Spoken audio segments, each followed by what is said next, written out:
Thank you for that lovely solo. I will lift up my eyes to the God who heeds us. And congratulations on that good gospel reading, Liz. Liz, who attended a special meeting yesterday where basically our diocese recognized her as a legitimate candidate for ordination. So she's not long before that happens. Remember, it's a collar, not a halo, okay?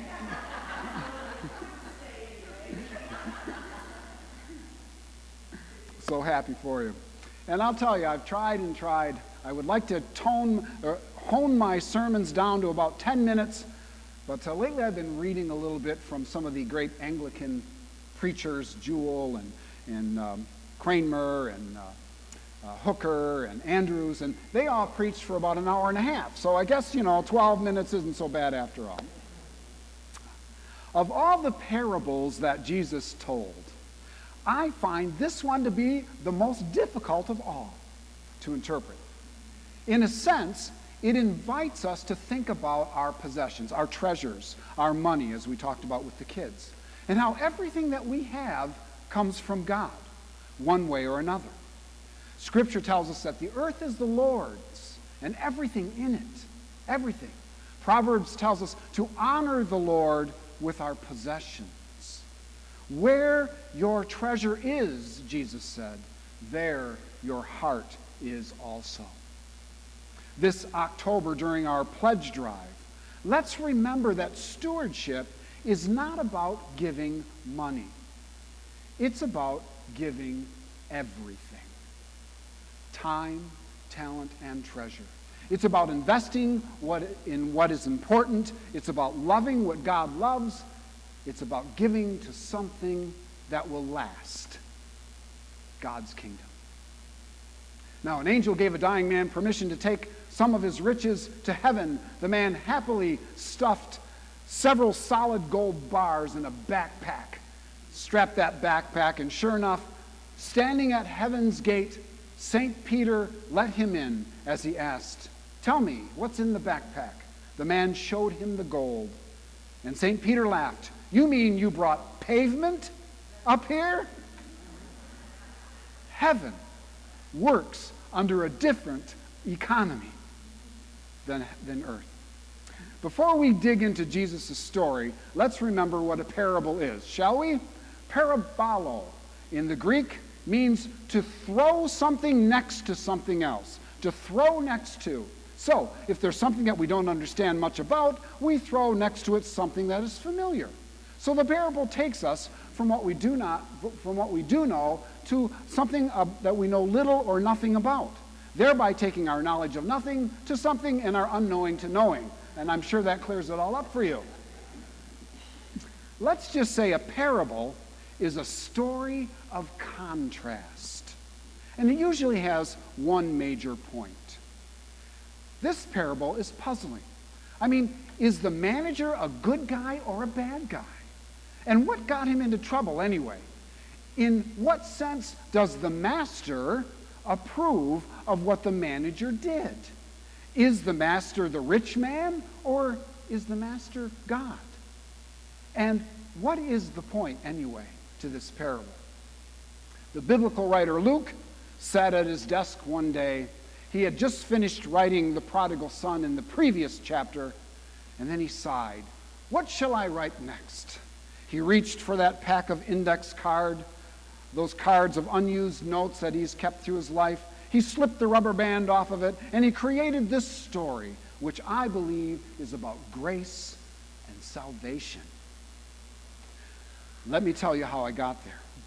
The rich urban Judeans to the south of Palestine put many financial pressures upon the poor rural farmers, that's a tough phrase, poor rural farmers to the north in Galilee. Our psalm and the prophet Jeremiah even mentions that feeling in his writings, their writings. The poor rural farmers and poor people, they were oppressed. They couldn't pay the Roman taxes either. So the wealthy folks down south said, "Hey, poor peasant person, I'll pay your property taxes if you give me a percentage of your produce." And of course, the deed to your property. They became indentured servants. But the rich Southerners didn't dare go up to collect their commission on all the olive oil and wine and grain that they were making. That was way too dangerous. So they sent an employee, a steward, a manager, to go and collect the funds. Most agree that the manager in our story is a rascal and a rogue. And most likely he had his hand in the exploiting and extortion of his crooked attempts to feather his own bed. Whatever his crime, fraud, incompetence, junk bonds, whatever it was, he didn't deny it. Guilty as charged. So what does this manager do? Does he go dig? Does he beg? No. He decides to run a Kmart blue light special and discount what people owe the rich master. For this, he is commended. Let's call it grace. The manager was out of a job. His way of life was over. So, as the 17th century Anglican preacher Lancelot Andrewes once wrote, "Here's where we bring it home, baby." Okay, I added the baby part. The manager makes a decision. He makes a decision. You see, for 7 chapters, Jesus has been talking about grace and lost things being found and the last becoming first and death and resurrection and new life. So the manager in Luke's story in this chapter makes a decision toward new life. The manager realizes he's been wasting his life. He comes out of the master's office stunned with none of his old life left at all. The unjust steward or manager dies, so to speak. His old way of life is over. Begging, digging, that's not a life, he says. It's a sentencing. He says, my whole life has been a joke. I've given all my attention to myself, to making money for me, for numero uno. So in a sense, he dies to his old life. That guy is gone. It's like this billboard, I don't know if some of you others saw it, on 131 going up north yesterday, I observed. The billboard said, "Come up north. We want to love you and leaf you." It's catchy. The dishonest manager has turned a new leaf. He is transformed. Now the manager is the one at the bottom of the heap who becomes the agent of life for all those oppressed farmers and vineyard growers up north. He's living for a new kind of riches. And here we get to the point. There are 2 kinds of richness in life. There's the richness of having and the richness of being. One is dependent upon external circumstances, and one is an inner experience.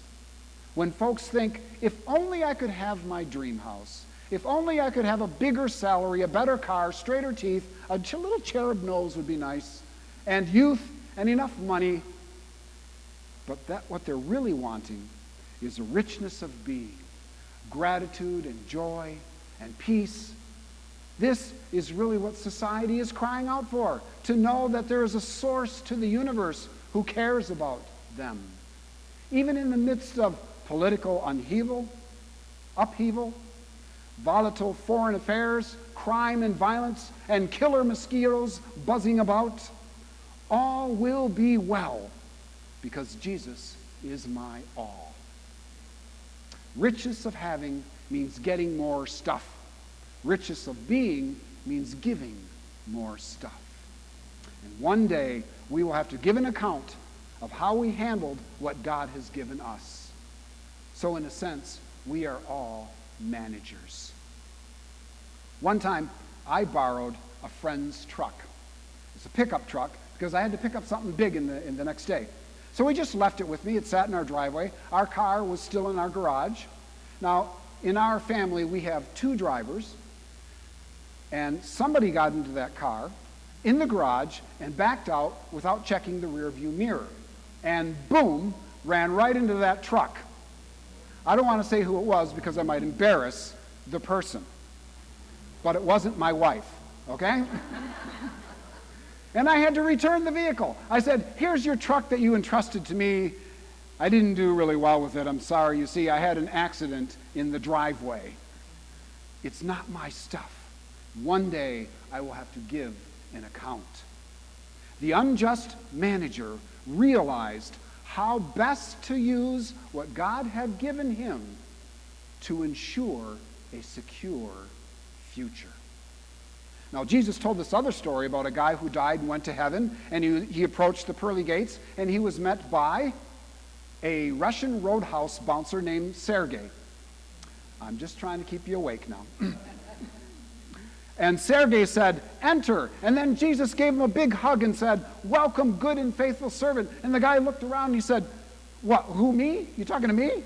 And Jesus said, yes. You fed me when I was hungry. You gave me clothing when I was cold. And you gave me water when I was thirsty. And the man said, I don't ever remember seeing you or giving you clothes or water or food. And Jesus said, every time you did it to one of those who the world calls the least, you did it to me. Let me end with another illustration. Mother Teresa once said, life is a game. Play it. Yes, I know it sounds more like something Nike would say, but this was Mother Teresa. What did she mean by that? When I used to visit my grandmother in Lansing, 100 years ago when I was young, she'd fix us parfaits with vanilla ice cream and canned cherry pie filling. I don't know anybody who doesn't like parfait, to quote Donkey in Shrek. And we kids would sit on the floor or at the card table, we'd play chess, or we'd play Chinese checkers, or we'd play Monopoly. I loved Monopoly. I was Ivan the Terrible when it came to Monopoly. And I still am, sort of, even when I play with Sam. No mercy. No mercy. Ivan the Terrible. Do you realize how many hundreds of different Monopoly board games there are nowadays? There's American Monopoly, Harley-Davidson Monopoly, Bass Fisher's Monopoly with squares like Lake Champlain and Lake Winnipesaukee. There's Looney Tunes Monopoly, where you're moving Bugs Bunny, Wile E. Coyote, and Marvin the Martian around the board. There's Bibleopoly, Boo-opoly, Brew-opoly, Disney, Star Wars, and Minecraft-opoly. And there's the Grateful Dead-opoly. I thought that was interesting. You travel from gig to gig, and you visit these smoky bars and these shady, drafty old hotels. There's Zombie-opoly, and my personal favorite, Octogenarian Monopoly, where you don't get penalized and get sent to jail, but you get sent for another colonoscopy in that game. Whatever the game, whether you're second or third or you're the master of the board, like life, the greatest lesson comes at the end. It all goes back in the box. All the property, the boardwalk, the park places, the railroads and the utilities, all those thousands of dollars that just feel so good in my hands when I hold them, when the game's over, it all goes back in the box. None of it was really mine, not really. It was all on loan.